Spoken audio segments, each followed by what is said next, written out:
बेंगलुरु की सबसे हैरान करने वाली मर्डर मिस्ट्री। एयरपोर्ट पर मिली थी एक लाश। वो लड़की मॉडल थी। कैसे 13 दिनों में कैसे सुलझी वो मिस्ट्री। एक खूबसूरत लड़की की लाश, ना कोई पहचान, ना कोई सुराग। बेहद उलझी हुई एक अजीब मर्डर मिस्ट्री, जिसकी पहचान करने में ही पुलिस को 13 दिन लगे।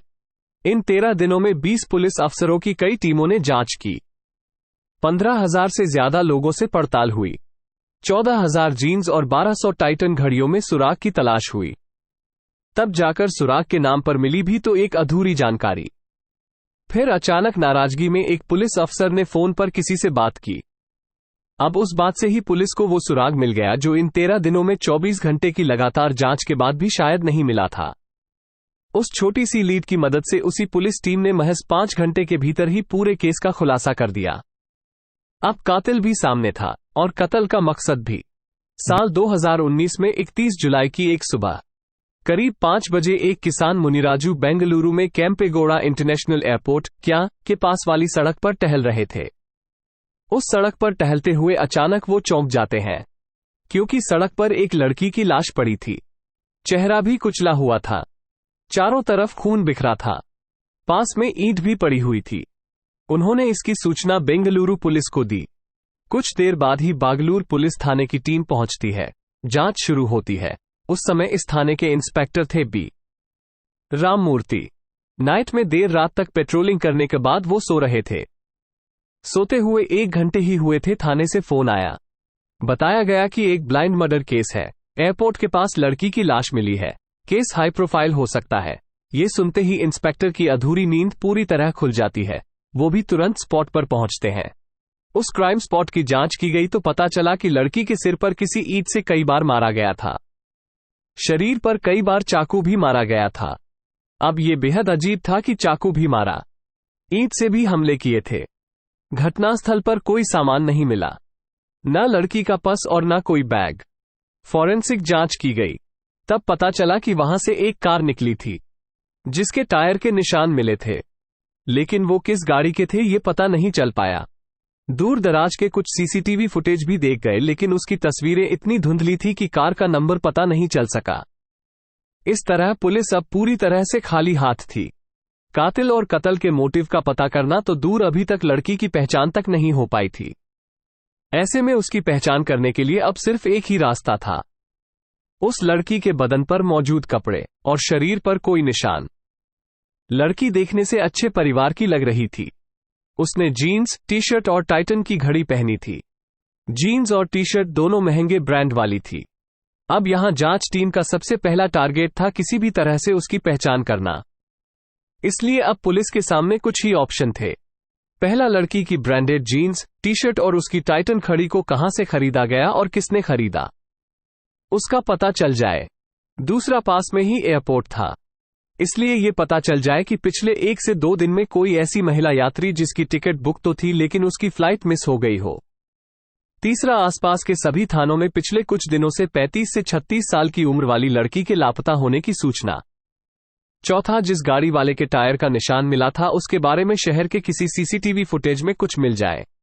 इन तमाम एंगल पर जांच के लिए कुल 20 पुलिस वालों की टीम बनाई गई। सभी टीम को अलग अलग टास्क दिया गया। एक टीम को ब्रांडेड जीन्स के बारे में पता लगाना था कि इसे अब तक इंडिया में कहां कहां बेचा गया और उसे किसने खरीदा। एक टीम उस टाइटन घड़ी का पता लगाने में जुटी। इसकी जांच के दौरान के पता चला कि जिस ब्रांड की जीन्स उस लड़की ने पहनी थी वैसी 14,000 पूरे देश में बेची गई है। दिल्ली, महाराष्ट्र और कर्नाटक में इनकी बिक्री हुई थी। अब पुलिस ने यह पता लगाया कि जिस साइज की जीन्स लड़की ने पहनी थी वो कितनी बिकी है। तब पता चला कि उस साइज की 800 जीन्स बेची गई। इस तरह अब 800 जीन्स खरीदने वाले सभी लोगों के नाम और नंबर का पता लगाना था। चूंकि ब्रांडेड जीन्स थी तो उसे शोरूम से खरीदने वालों की डिटेल मिल गई। अब इन सभी नंबरों को लेकर पुलिस ने व्हाट्सएप ग्रुप बनाया और उन्हें लड़की की फोटो भेजनी शुरू की, लेकिन काफी सारे नंबर बंद थे। हालांकि काफी मेहनत के बाद भी उसकी पहचान नहीं हो पाई। पुलिस की एक और टीम टाइटन घड़ी के खरीदार को तलाशने में लगी थी। उस मॉडल की घड़ी का पता लगाया तो कुल 1400 घड़ियां बेचे जाने की जानकारी हुई। पुलिस ने सभी के नंबर मंगाकर उन्हें भी व्हाट्सएप पर मैसेज भेजे। उधर अन्य टीमें सीसीटीवी फुटेज और कार की तलाश में थीं। इस दौरान उस एरिया से एक स्विफ्ट कार जाते हुए मिली थी, लेकिन उसका नंबर प्लेट साफ नहीं दिख पाया। इससे कार का नंबर नहीं मिल सका। कुल मिलाकर इतनी मेहनत का नतीजा सिफर ही रहा, यानी कोई सुराग नहीं मिला। ये देखकर पुलिस की टीम मोर्चुरी में रखी डेड बॉडी के पास फिर से भेजी गई, क्योंकि जब कोई लावारिस लाश होती है तो कम से कम 2 दिनों तक 2 बॉडी रखी जाती है और फिर पोस्टमार्टम करते हैं ताकि पहचानने में दिक्कत ना आए। अभी 2 दिन हुए थे तो लेडी पुलिस ने उसके पूरे शरीर पर किसी टैटू की तलाश की। इत्तेफाक से पुलिस को उस लड़की के बदन पर एक जगह एस लिखा हुआ टैटू मिला। इससे पुलिस ने अंदाजा लगा लिया कि हो सकता है कि उसका नाम एस से शुरू होता हो, या फिर अगर वो शादीशुदा हो तो उसके पति या फिर किसी खास दोस्त का नाम भी हो सकता है। इसलिए पुलिस ने तुरंत जीन्स और टाइटन घड़ियों में जितने नंबर शॉर्ट लिस्ट हुए थे उनमें से एस से शुरू होने वाले नाम का पता लगाया। तब टाइटन घड़ी खरीदने वालों की संख्या अब 115 तक पहुंच गई। यानी पुलिस को उम्मीद थी कि अब इन्हीं 115 लोगों में से किसी एक ने घड़ी खरीदी होगी। पुलिस ने फिर से उन 115 लोगों से संपर्क किया, लेकिन फिर भी कोई सुराग नहीं मिल सका। जीन्स वाले में भी कोई जानकारी नहीं मिल सकी। उधर एयरपोर्ट पर पिछले 2 से 3 दिनों में ऐसा एक भी यात्री नहीं था जिसकी फ्लाइट मिस हुई हो। यानी पुलिस ने जितने भी एंगल से जांच शुरू की थी, किसी से भी उस लड़की की पहचान करने में सुराग नहीं मिल पाया। इस तरह पुलिस की जांच के कुल 6 दिन निकल गए, लेकिन मरने वाली लड़की कौन थी अभी तक यही पता नहीं चल पाया था। फिर कातिल और कत्ल का मोटिव का पता लगाना तो अभी दूर की बात थी। अब उस लावारिस लाश की जांच करते हुए 7वां दिन आ गया था। पुलिस की टीमें दिन रात जुटी थीं, लेकिन हर कोशिश के बाद नतीजा 0 हो रहा था। तभी एक कांस्टेबल को अहम जानकारी मिली। उसके खास इन्फॉर्मर ने बताया कि एक महिला की हत्या करके एयरपोर्ट के आसपास फेंका गया है। उस महिला का कत्ल करने वाला कोई और नहीं बल्कि उसका पति ही है। अब ये जानकारी मिलते ही पुलिस को उम्मीद की किरण मिल गई। तुरंत पुलिस की टीम उस एंगल पर जांच करने पहुंची। ये भी पता चला कि वो मारने वाला पति नॉर्थ इंडिया की तरफ का है, चूंकि लड़की भी हुलिये से नॉर्थ इंडियन लग रही थी। इसलिए पुलिस की उम्मीद और बढ़ गई। पुलिस उसकी तलाश में तुरंत उसके घर तक पहुंची। वो शख्स मिल भी गया। वो वेस्ट बंगाल का रहने वाला था। उससे पूछताछ हुई तो पता चला कि उसने नीला सांद्रा में पत्नी की हत्या की और एयरपोर्ट के पास कहीं पर लाश फेंक दी थी। पुलिस तुरंत उसे लाश तक लेकर चलने के लिए बोली। पुलिस उसे लेकर एयरपोर्ट की तरफ जाने लगी। पुलिस जब उसके अनुसार एयरपोर्ट पर जाने लगी तब वो उस जगह पर नहीं गया जहां उस लड़की की लाश मिली थी, बल्कि उससे काफी दूरी पर एक सुनसान जगह की तरफ ले गया। फिर उसने बताया कि यहीं कहीं पर उसने डेड बॉडी फेंकी थी, लेकिन वहां लाश नहीं मिली। इस पर पुलिस ने पता लगाया तब जानकारी हुई 1 हफ्ते पहले वाकई वहां एक महिला की लाश मिली थी। पुलिस ने उस थाने में संपर्क किया तो कंफर्म हो गया। इस तरह पुलिस भले ही उस लड़की के कातिल की तलाश में थी, लेकिन उसी में दूसरे एक कत्ल का खुलासा हो गया। पर पुलिस की ये मेहनत फिर से उसी 0 वाले नतीजे पर पहुंच गई। अब पुलिस फिर से खाली हाथ थी। एक कॉल, चिड़चिड़ापन और गिफ्ट वाली घड़ी से मिला पहला सुराग। अब पुलिस की टीमें लगातार काम करते करते काफी थक चुकी थी। चिड़चिड़ापन आ रहा था कि इतनी मेहनत के बाद भी कोई सुराग नहीं मिल पा रहा है। पिछले 1 हफ्ते की जांच के दौरान इंस्पेक्टर रामामूर्ति के पास कोलकाता के एक पुलिस अफसर का बार बार फोन आ रहा था, लेकिन वो रामामूर्ति बेहद उलझे थे, इसलिए वो कॉल रिसीव भी नहीं कर रहे थे। अब 10 दिन बीत भी गए थे। तभी फिर उस कोलकाता पुलिस का फोन आया। असल में 1 महीने पहले ही बेंगलुरु इंस्पेक्टर रामामूर्ति की टीम ने गोल्ड चुराने वाले एक शातिर चोर कार्तिक को कोलकाता से अरेस्ट किया था। इसने बेंगलुरु में दर्जनों चोरियों को अंजाम दिया था। पुलिस ने जब उसे पकड़ा तो उसके पास से 50 लाख का सोना भी मिला था। अब कोलकाता पुलिस को शक था कि अपने लोकल शहर में हुई चोरियों में भी कार्तिक का हाथ तो नहीं, इसलिए वो बेंगलुरु पुलिस से बात कर उस कार्तिक चोर को रिमांड पर लेना चाहती थी। इसलिए कोलकाता पुलिस का वो अफसर बार बार फोन कर रहा था। उस दिन भी कोलकाता न्यू टाउन थाने की पुलिस ने रामामूर्ति को फोन किया था। तब उन्होंने फोन उठा लिया और पिछली कॉल रिसीव नहीं करने की वजह बताने लगे। वो कहने लगे कि एक लड़की की लाश मिली है, देखने में वो नॉर्थ इंडिया की लगती है। हम लोगों 15,000 से ज्यादा लोगों की जांच कर ली, लेकिन कोई सुराग नहीं मिला। कोई मिसिंग रिपोर्ट भी नहीं मिल रही है। इस पर उस पुलिस वाले ने कहा कि 1 मिनट रुकिए, मेरे यहां भी एक व्यक्ति ने अपनी पत्नी की मिसिंग रिपोर्ट लिखवाई है। उसने बताया कि उसकी पत्नी बेंगलुरु गई थी और लापता हो गई है। उस व्यक्ति का नाम सुदीप डे है और उसकी लापता हुई पत्नी का नाम पूजा डे है। ये सुनते ही इंस्पेक्टर रामामूर्ति ने सोचा कि इसे भी चेक ही कर लेते हैं, इसलिए उस लड़की की लाश वाली फोटो उस कोलकाता पुलिस को भिजवाते हैं। इत्तेफाक से जब ये सब कुछ चल रहा था, उसी समय उनकी एक जांच टीम के पुलिस से दिल्ली के अली नामक शख्स ने संपर्क किया।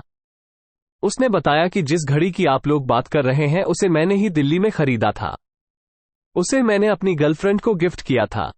पुलिस ने उस लड़की का नाम पूछा तो पता चला कि उसका नाम पूजा डे है। ये सुनते ही पुलिस को फिर से एक उम्मीद दिखने लगी, क्योंकि थोड़ी देर पहले कोलकाता पुलिस ने यह कन्फर्म किया कि सुदीप डे की जो पत्नी लापता हुई है उसका भी नाम पूजा डे है, और अब दिल्ली से अली ने फोन पर बताया कि उसने ये घड़ी जिसे दी थी उसका नाम भी पूजा डे है। लेकिन पुलिस को असमंजस थी कि अगर वो पूजा डे है तो फिर सुदीप की पत्नी कौन है, अगर वो सुदीप की पत्नी है तो फिर अली की गर्लफ्रेंड कौन है। खैर ये बात साफ थी कि जो घड़ी लड़की ने पहनी थी उसे अली ने ही खरीदी थी। लिहाजा पुलिस अब उस लड़की को पूजा डे मानकर जांच करने लगी। इसी बीच पुलिस ने कोलकाता और दिल्ली दोनों जगहों पर लड़की की फोटो भेजी। यहां पर किस्मत ने भी पुलिस का साथ दिया और दोनों ने कंफर्म कर दिया कि वो मरने वाली लड़की पूजा डे ही थी। लिहाजा पुलिस की टीम अब कोलकाता और दिल्ली में अली की पड़ताल में तुरंत जुट गई, क्योंकि अब आशंका यही लग रही थी कि कहीं कोलकाता में रहने वाले सुदीप को अपनी पत्नी के अफेयर में पता चल गया हो तो सकता है कि उसका मर्डर किया हो या फिर किसी से कराया हो। इसके बाद खुद कोलकाता में उसकी मिसिंग की कंप्लेंट कर रहा हो, और दूसरा एंगल ये था कि कहीं अली को पूजा ने धोखे में रखकर दोस्ती की हो, जिसके बाद अली नाराज होकर उसका कत्ल करा दिया हो। लेकिन हैरानी वाली बात यह थी कि अगर अली ही मर्डर कराता तो खुद ही पुलिस से संपर्क क्यों करता। इस तरह पुलिस अली की पर संदेह तो कर रही थी, क्योंकि जांच में किसी को 100% ना शक कर सकते हैं और ना ही पूरी तरह से उसे इग्नोर कर सकते हैं। इसलिए पुलिस ने भले अली को शक के दायरे में कम ही माना और सुदीप को ज्यादा, लेकिन दोनों की पड़ताल शुरू हुई। अब बेंगलुरु में जो 20 पुलिस वाले थे उनमें कुल 3 टीमें बनाई गईं। सबसे छोटी टीम अली वाले एंगल पर जांच में जुटी। बाकी 2 बड़ी टीमों में से एक टीम कोलकाता में रहने वाले सुदीप पर पड़ताल करने लगी, जबकि एक और टीम को पूजा डे का फोन नंबर मांगकर उसकी डिटेल निकाल जांच करने का जिम्मा सौंप दिया गया। 7 साल पहले सुदीप और पूजा की हुई थी शादी। सुदीप डे ने पुलिस की जांच में बताया कि दोनों ने 7 साल पहले ही शादी की थी, लेकिन उनका कोई बच्चा नहीं है। उसकी अभी उम्र 32 साल थी। वो मॉडलिंग करती थी, इसके साथ ही इवेंट मैनेजर भी थी। वो दिल्ली और बेंगलुरु आती जाती थी। सुदीप को पूजा के बेंगलुरु जाने की जानकारी थी, लेकिन जब उसका फोन बंद मिला तो उसने एक दिन बाद मिसिंग की शिकायत कोलकाता पुलिस में की थी। हालांकि एफआईआर नहीं हुई थी। पुलिस को यह भी पता चला कि पति पत्नी में काफी अनबन होती थी, इसलिए पुलिस उस पर शक करते हुए जांच कर रही थी। उधर दिल्ली में अली के बारे में पता चला कि वो पूजा के शादीशुदा होने के बारे में जानता था, लेकिन वो दोनों एक दूसरे को पसंद करते थे, इसीलिए उसने टाइटन घड़ी गिफ्ट की थी। लेकिन अचानक उसका फोन बंद होने से वो भी परेशान था। जब उस तक घड़ी खरीदने वाले का ढूंढते हुए पुलिस ने पूछा था तो शुरू में वो कुछ परेशान था, फिर खुद ही बताया था। खैर पुलिस को जांच करते हुए अब 13वां दिन शुरू होने वाला था। पुलिस ने पूजा डे की फैमिली और अली समेत सभी को बेंगलुरु बुला लिया। इस बीच पुलिस ने पूजा डे के मोबाइल फोन की कॉल डिटेल की पड़ताल की तो उससे काफी अहम जानकारी मिल चुकी थी। पुलिस की पड़ताल में पता चला कि वो मर्डर से एक दिन पहले ही फ्लाइट से बेंगलुरु पहुंची थी। उसने एयरपोर्ट से उबर कैब बुक किया था। इसके बाद बेंगलुरु के सिंगसांद्रा में बने सहारा पवेलियन होटल में पहुंची थी। उसी होटल में वो रुकी थी। होटल में आने के बाद भी कैब बुक करके कुछ लोगों से मीटिंग करने के लिए गई थी। अब पुलिस उस होटल में पहुंची जहां पूजा डे रुकी थी। होटल के सीसीटीवी फुटेज को देखा गया तो इस बात पुष्टि हो गई कि ये वही पूजा थी जिसकी हत्या हुई थी। अब पूजा की सारी डिटेल होटल से ली गई, कब एंट्री की, कब कब आई और गई। तब होटल की रिसेप्शनिस्ट ने बताया कि रात 3:50 पर वो होटल से अपना चेकआउट किया था। उस समय एक कैब ड्राइवर लेने आया था। ये वही ड्राइवर था जो दिन में भी पूजा को अपनी कैब से ही कहीं ले गया था। लेकिन चौंकाने वाली बात थी कि जिस रात में पूजा ने होटल से चेकआउट किया था उस समय ऑनलाइन कैब की बुकिंग नहीं थी। इसलिए पुलिस को यह समझ आ गया कि कैब ड्राइवर ने ही इसकी साजिश रची होगी और बिना बुकिंग के डायरेक्ट पैसे लेकर उन्हें छोड़ने के लिए हामी भर दी होगी। अब पुलिस को होटल के भीतर और बाहर वाले सीसीटीवी फुटेज से उस ड्राइवर का चेहरा भी मिल गया और गाड़ी का नंबर भी। फिर क्या था, पुलिस ने जांच के 13वें दिन महज 5 घंटे के भीतर ही कैब ड्राइवर के घर तक पहुंच गई। कैब ड्राइवर नागेश निकला, कातिल घर पर ही कैब ड्राइवर मिल गया। उसका नाम नागेश एचएम था, उम्र करीब 22 साल। वो हैगनहल्ली क्रॉस का रहने वाला था। उस कैब ड्राइवर नागेश से पूछताछ हुई तो उसने लूटपाट के लिए पूजा का मर्डर करने की बात स्वीकार कर लिया। उसने बताया कि बेंगलुरु आने के बाद वही पूजा को कैब से होटल तक लेकर आया था। इसके बाद उसने पूजा से जान पहचान कर ली थी। इसके पीछे वजह थी कि पूजा के पास एक ट्रॉली बैग और वैनिटी बैग था। लड़की के पहनावे और बातचीत से लग गया था कि वो अमीर घर से है। दूसरी बड़ी बात थी कि वो अकेली ही बेंगलुरु आई थी। चूंकि नागेश के भाई ने 2 कारें खरीदी थीं, दूसरी कार की ईएमआई भरने में उसे दिक्कत आ रही थी। असल में उसके 2 ईएमआई बाउंस हो गई थी, इसलिए काफी पैसों की जरूरत थी। लिहाजा उसने पहले ही पूजा से बातचीत करने के दौरान ही सोच लिया था कि अब वो उससे लूटपाट कर लेगा और ऑनलाइन बुकिंग नहीं कराऊंगा तो पुलिस उसे कभी ट्रेस भी नहीं कर पाएगी। इसलिए जब देर रात में होटल से निकलना था तो उसने बुकिंग करने के लिए मना कर दिया था और सीधे 1200 रुपए में उन्हें उनके बताए स्थान पर छोड़ने के लिए तैयार हो गया था। यही वजह थी कि घटना वाली रात पूजा ने कैब की बुकिंग नहीं की थी। कैब में सोने लगी थी पूजा, तभी रेप का प्रयास भी किया और फिर मर्डर। कैब ड्राइवर ने पुलिस को बताया कि रात में जब वो कैब से लेकर पूजा को जा रहा था उसे नींद आ रही थी। चूंकि रात के 4 बज रहे थे तो पूजा कैब वाले पर भरोसा करते हुए कार में ही सोने लगी थी। उसी दौरान एयरपोर्ट वाले सुनसान रास्ते पर जाते समय नागेश ने कैब रोक दिया और फिर लूटपाट करने लगा था। पूजा ने विरोध किया तो लोहे की रोड से पहले मारा, फिर चाकू से हमला किया। इस दौरान नागेश ने पूजा से रेप का भी प्रयास किया था, लेकिन पूजा आखिरी दम तक उसका विरोध करती रही। इस तरह नागेश भी काफी चोटिल हुआ, लेकिन उसने चाकू से 3 से 4 बार हमला किया था। फिर रास्ते में मिली ईंट से पूजा के सिर पर हमला किया, जिससे पूजा की मौत हो गई थी। इसके बाद कैब ड्राइवर नागेश ने पूजा के दोनों बैग, मोबाइल फोन और सभी एटीएम कार्ड व सामान लूट लिए। इसे लेकर वो अपने घर आ गया था। पूजा से लूटे हुए बैग और पर्स वो अपनी बहन को गिफ्ट करने की तैयारी में था। उसने पूजा के डिजिटल वॉलेट से 14,000 रुपए भी ट्रांसफर कर लिए थे। इस मर्डर को उसने सुबह के 5 बजे से कुछ देर पहले ही अंजाम देकर फरार हो गया था।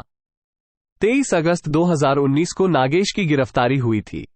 उसे इस सनसनीखेज हत्या के बाद चिक्काबलपुरा जेल में भेजा गया था। उसे कभी जमानत भी नहीं मिली।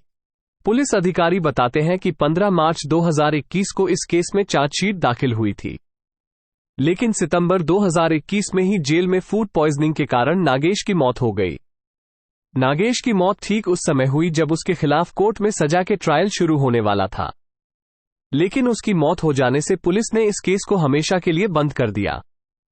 इस तरह 31 जुलाई 2019 की तड़के पूजा की हत्या हुई और उसका कातिल कैब ड्राइवर नागेश करीब 2 साल तक जेल में रहा। लेकिन शायद होनी को कुछ और मंजूर था। गिरफ्तारी के 2 साल बाद सितंबर 2021 में उसकी जेल में ही मौत हो गई। इस तरह बेंगलुरु पुलिस की मेहनत से एक ब्लाइंड मर्डर को आखिरकार सॉल्व कर दिया गया। वीडियो को शेयर और हमारे चैनल को सब्सक्राइब जरूर करें।